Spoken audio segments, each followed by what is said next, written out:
Bismillahirrahmanirrahim. Allahumma salli ala Muhammad wa ali Muhammad wa ajil farajahum.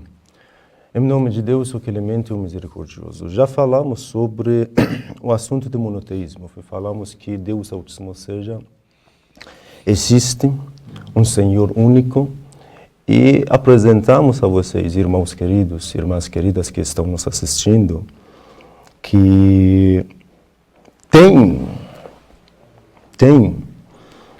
um versículo do Alcorão Sagrado que é muito fácil, nos mostra um meio muito fácil de conhecer Deus Altíssimo seja, de provar a existência de Deus, sobre a existência de Deus. Temos diversos versículos no Alcorão Sagrado que fala: olhem para o universo, para o mar, para a floresta, não sei, para estrelas, para a lua, para o sol. Todos esses elementos que nós temos no nosso universo. E dessa criação, vocês vão acreditar no Criador, né? Então, temos uma argumentação no Alcorão Sagrado que faz parte da nossa crença. Que a gente fala e acredita que Deus existe, deve existir um Criador único, porque nós não podemos achar nenhuma causa sem um Criador. Quando você vê uma casa, eu dei um exemplo para o irmão querido, ao voltar para o Brasil, do lado da sua casa vai achar um edifício muito grande. Sim. Qualquer pessoa sabe, tinha muitas pessoas, engenheiro, não sei, as pessoas que construam a casa, todo mundo tem muitas pessoas que precisam ajudar. Sempre deve ter essas pessoas para levantar uma casa. A mesma argumentação sobre o universo. Quando a gente vê todos esses elementos que estão enxergando, nós estamos enxergando na nossa Terra, na nossa planeta, vamos perceber isso, que deve ter um Criador que criou tudo isso e está organizando. Dessa forma, a gente vai acreditar na existência de Deus como Criador, porque nenhuma coisa vai acontecer sem motivo. Qualquer causa vai ter um motivo. Qualquer causa vai ter um motivo. Nós não podemos achar nenhuma causa ou nenhuma criação sem uma pessoa ou um fenômeno que começa a existência desse fenômeno. Só um momento, chefe, que eu acho que temos um probleminha técnico. Eu vou conversando um pouquinho com os irmãos, logo voltamos. Pode continuar. Tá, desculpa, irmãos. Okay. Tudo bem. Então, já deixamos no começo uma introdução e apresentamos um versículo do Alcorão Sagrado que nos mostra como provar, como conhecer a existência de Deus através da criação de Deus. E falamos que nenhuma causa vai acontecer sem seu motivo especial. Tá. E contém uma história que cabe repetir de novo, aquela história do Imam As-Sadiq, alayhi salam, o quinto imam, que o Imam As-Sadiq, para mostrar a uma criança como, ou seja, onde está Deus, porque a gente não pode enxergar Deus, ou seja, deu para ele tomar um pouco de um copo que tinha açúcar, né? E perguntou a essa criança, de onde você vai saber que essa água tinha açúcar? E a criança falou, sem dúvida tinha açúcar, porque misturaram, ou seja, mexeram nessa água, e assim vai conhecer. Então, o Imam As-Sadiq deixou claro que as causas que Deus fez no nosso universo seria um meio para conhecer a existência de Deus. Tá, isso é que nós falamos. Hoje falamos sobre um assunto que também é muito importante. Em primeiro lugar, vou ler esses dois versículos. Olhem, inshallah falamos mais sobre esse pilar nas crenças islâmicas. Bismillahirrahmanirrahim. ذلك بما قدمت أيديكم وأن الله ليس بظلام للعبيد. Deus fala assim: isso vos ocorrerá por obra das vossas próprias mãos. Deus não é injusto para com seus servos. Temos um pilar, temos uma base que faz parte da crença islâmica que nós chamamos a justiça divina. Deus é justo. Deus não oprime seus servos. Deus não oprime as pessoas. Vamos ler outro versículo do Alcorão. من عمل صالحا فلنفسه ومن أساء فعليها وما ربك بظلام للعبيد. Quem pratica o bem o faz em benefício próprio. Quem praticar o bem vai receber o benefício mesmo para ele mesmo. Por outra, quem faz o mal é em prejuízo seu, porque o teu Senhor não é injusto para com os seus servos. A justiça divina, que é uma, na verdade, base na crença islâmica. Na nossa crença, ou seja, na nossa religião, Deus, ou seja, é um Senhor justo, que não oprime seus servos.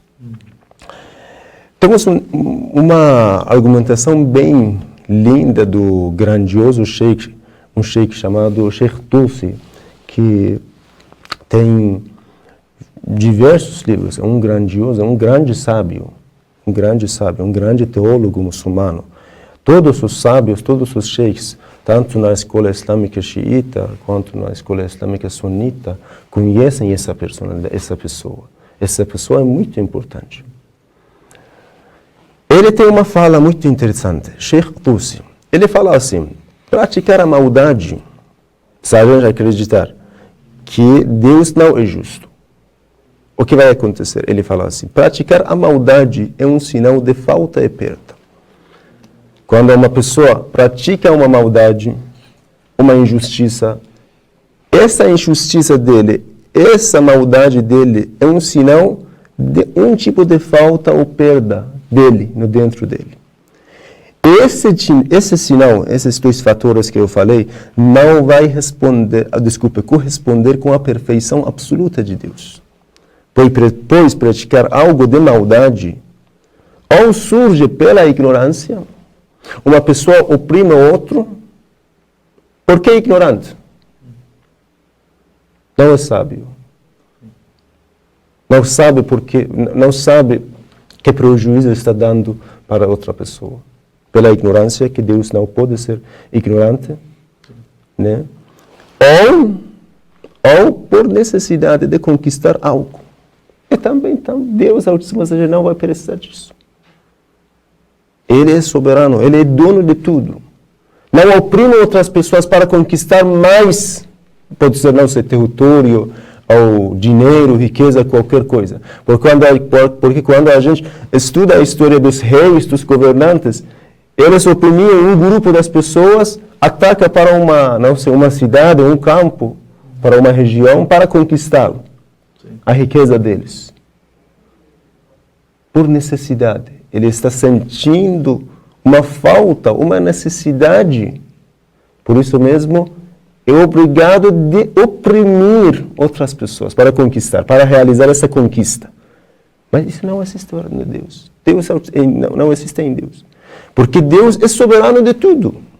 Não precisa de conquistar algo mais. Ele já é soberano. Ele já é dono. No primeiro passo, nós falamos que o que ou pela ignorância. Uma pessoa oprime o outro pela ignorância, porque não sabe. Por isso mesmo pratica algo de maldade. E com essa argumentação, Sheikh Tusi fala: Deus não pode possuir nenhum tipo desses dois fatores. Então, Deus é justo, nem pela necessidade vai oprimir outras pessoas, nem pela ignorância vai praticar essa maldade. Inshallah, falamos, irmão, um pouco mais sobre a justiça divina. Olha, essa justiça é um assunto bem falado entre os sábios muçulmanos e Segundo a escola islâmica xiita, ou seja, a escola imamia, que seguem os imãs dos Ahlul Bayt, Adl, ou seja, a justiça divina, faz parte dos pilares islâmicos. E seria um assunto muito importante. Seria um assunto muito importante. Inshallah, falamos depois mais sobre este assunto. Sheikh, tenho uma pergunta para você sobre a questão do monoteísmo. Sim. Muitas pessoas hoje em dia tendem a colocar que Deus está em tudo, sim, e que Deus está em todo lugar e automaticamente tudo é Deus. O senhor compartilha dessa opinião? Deus está em todos os lugares. Deus está em todos os tempos, todos os pontos de tempos. É totalmente diferente que a gente dizer assim, Deus é tempo, ou Deus é lugar, é um espaço. Ou seja, Deus é tudo. Deus é tudo, é algo. Deus está em tudo, é outra coisa. Olha, eu não quero entrar nesse assunto porque demora muito para responder, que tem coisas que nós precisamos deixar como introdução para entrar no assunto, porque tem coisas que não dá para entrar no assunto, na argumentação, sem avisá-los, sem falar sobre eles. Mas Deus Altíssimo seja, criou o tempo, Deus criou o espaço e lugar, né? Ele é fora de tudo isso. Mas mesmo assim, esse Senhor, que está fora de todos esses limites, que nós podemos chamar limite, tempo é um limite, espaço é um limite. Por que Deus não pode entrar nesses dois espaços ao tempo? Porque Deus é ilimitado, infinito. Quando você imaginar algo ilimitado, infinito, você não pode colocar ele em um espaço determinado, limitado. Essa é a nossa argumentação que apresenta sobre Deus Altíssimo seja. Nós apresentamos sobre a existência de Deus. Ele já está com o tempo, já está com o espaço, mas da mesma forma está fora deles. Inshallah, depois falamos sobre esse assunto mais, irmão querido. Senhor, gostaria de deixar uma mensagem nesse quarto dia de jejum aos irmãos brasileiros que estão nos acompanhando, nesse quarto dia agora. Que Deus abençoe todos vocês, irmãos queridos. Olhem, nós precisamos aproveitar esse mês abençoado.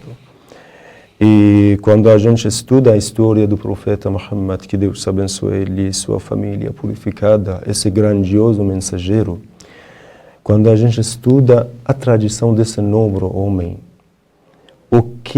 como ele aproveitava o mês sagrado de Ramadã durante sua vida, especialmente os familiares e também os familiares dele, o Imam Ali, Fatima, Imam Al-Hassan, Imam Al-Hussein, esses grandes homens, né, essas grandes pessoas no mundo islâmico. Quando a gente estuda a tradição dele nesse mês sagrado de Ramadã, nós podemos conhecer a importância desse mês. Eu falei uma vez, esse mês é o mesmo mês que Deus revelou ao Corão Sagrado. É um mês que o profeta fala, quem recitar um versículo só, é como tivesse recitado todo o Corão Sagrado. É o mesmo mês, olhem esse dito do profeta, respiração e aspiração nesse mês seria uma adoração. Você não faz nada, está aspirando. Pela grandeza, pela graça desse mês grandioso, Deus manda escrever para as suas recompensas. É uma coisa ainda mais interessante. Nosso sono também seria uma adoração. Seu jejuante, que está em jejum, vai dormir, está cansado, vai descansar. Isso seria uma adoração. Caridade é multiplicada. Né? Então, esse mês não é qualquer. Nós não podemos perder essa chance, essa oportunidade. Já estamos aqui. Deus já deu essa oportunidade maravilhosa para nós. Vamos aproveitar, em primeiro lugar, conhecer nossa religião. Vamos conhecer. Sem conhecimento ninguém pode fazer nada. Com a ignorância nós não podemos conquistar, nós não podemos realizar as práticas de uma forma sincera, de uma forma verdadeira. Nós precisamos de conhecimento, precisamos de sabedoria. E o mesmo mensageiro, temos uma súplica mencionada por ele, Rabbi zidni ilman wa alhiqni bis-salihin. Deus ensina ao profeta Muhammad, Rabbi zidni ilman. Olha, o profeta está falando, oh meu Deus, aumente meu conhecimento. Wa alhiqni bis-salihin. A súplica do profeta é conte-me entre os virtuosos. Quando o profeta Muhammad é ordenado para suplicar dessa forma, como nós podemos falar, eu não vou precisar de conhecimento, de sabedoria, nada. Eu não vou estudar essa religião, mesmo assim vou ser um muçulmano sincero. Não, assim. Nós precisamos conhecer nossa religião. Né? E depois, nós precisamos tentar cada vez mais praticar essa religião. Quando a gente chama todas essas adorações como prática, tem um segredo muito interessante. Você alega ser obediente, submisso. Tudo bem, mostra a Deus. Tudo bem, nós falamos, eu sou obediente, um servo sincero. Eu sou um servo devoto. Essa palavra devoto é uma palavra religiosa. Eu sou um servo devoto. Na história de Santa Maria no Alcorão Sagrado, Deus chama ela uma senhora devota, piedosa. Por quê? Ela mostrou sua piedade, mostrou sua devoção a Deus. E Deus mencionou ela como a senhora devota, a única mulher mencionada pelo nome Santa Maria. Por quê? Sua devoção, sua submissão, sua obediência. Nós também precisamos mostrar. Nós precisamos demonstrar nas todas as partes da nossa vida, no sentido de caridade, no sentido da oração, no sentido de carinho, bom caráter, tudo isso que nós precisamos fazer.